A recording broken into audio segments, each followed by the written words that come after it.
Honda Hornet 2.0 অনেক দিন হলো বাজারে এসছে, কিন্তু আমাদের দ্য লস্ট গিয়ার পরিবারের জন্য কোনো শর্টস কোনো ভিডিও বানায়নি। কেননা আমাদের কাছের কেউ ভাই ব্রাদাররা কেউ এই গাড়িটি এখন পর্যন্ত কেনেনি।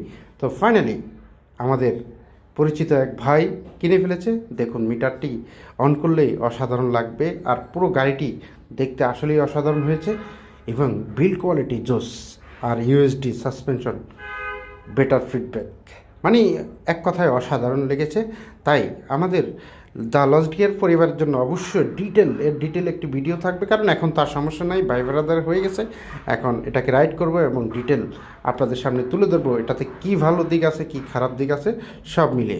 সো অবশ্যই সাবস্ক্রাইব করে সাথে থাকতে হবে, আর অপেক্ষা থাকুন, দ্য লস্ট গিয়ারের সাথে থাকুন। হুন্ডা হর্নেট 2.0 অনেক দিন হলো বাজারে এসছে, কিন্তু আমাদের দ্য লস্ট গিয়ার পরিবারের জন্য কোনো শর্টস কোনো ভিডিও বানায়নি। কেননা আমাদের কাছের কেউ ভাই ব্রাদাররা কেউ এই গাড়িটি এখন পর্যন্ত কেনেনি।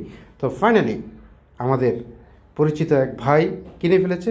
দেখুন, মিটারটি অন করলেই অসাধারণ লাগবে, আর পুরো গাড়িটি দেখতে আসলেই অসাধারণ হয়েছে এবং বিল্ড কোয়ালিটি জোস, আর ইউএসডি সাসপেনশন বেটার ফিডব্যাক, মানে এক কথায় অসাধারণ লেগেছে। তাই আমাদের দ্য লস্ট গিয়ার পরিবারের জন্য অবশ্যই ডিটেল একটি ভিডিও থাকবে, কারণ এখন তার সমস্যা নাই, ভাই ব্রাদার হয়ে গেছে। এখন এটাকে রাইড করব এবং ডিটেল আপনাদের সামনে তুলে ধরবো, এটাতে কী ভালো দিক আছে কী খারাপ দিক আছে সব মিলে।